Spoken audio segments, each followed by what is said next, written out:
হাওড়া লিলুয়ায় বিলগাছিয়ায় বিশাল আকৃতির ফাটল ধরা এবং ধস নামার ফলে বিপদে পড়ছে এলাকাবাসী। বহু মানুষ ঘর ছাড়া, না আছে খাদ্য, না আছে পানীয় জল, না আছে থাকার জায়গা। এই অবস্থায় ঘুম কেড়ে নিয়েছে স্থানীয় বাসিন্দাদের। নেতা মন্ত্রীরা একে একে পরিদর্শনে আসছেন এবং আশ্বাস দিচ্ছেন দ্রুত পরিস্থিতি ঠিক করে দেবার। আজ সকালে পরিদর্শনে এলেন ডন বস্কো স্কুলের ফাদার ম্যাথিউস। তিনি বলেন, সারা হাওড়া জুড়ে পানীয় জলের হাহাকার। জল কিভাবে আসবে জানি না, তবে এদের খাওয়ার ব্যবস্থা করে দেব এবং যদি কোনো জায়গায় ব্যবস্থা করতে পারি তাহলে এদের থাকারও ব্যবস্থা করে দেব। প্রসঙ্গত আজ বিজ্ঞানীদের একটি দল পরিদর্শনে আসার কথাও বলেন।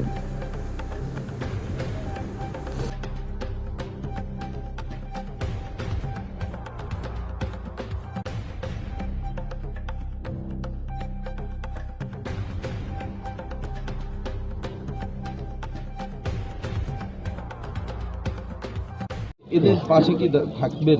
থাকবো তো, এখন তো নিশ্চয়ই জল থাকবো। পাচ্ছে না, খাবার পাচ্ছে না। নিশ্চয়ই আমরা বন্দোবস্ত করবো।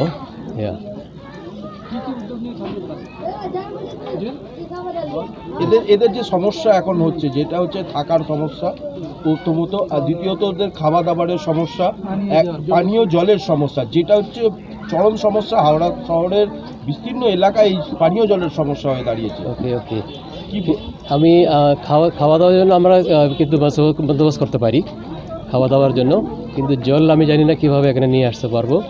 আর যদি কিছু জায়গা পেলে আমরা অবশ্যই খাবার বানানোর জন্য চেষ্টা করব।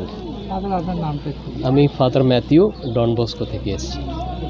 আমি 10 বছর ধরে এখানে কাজ করছি।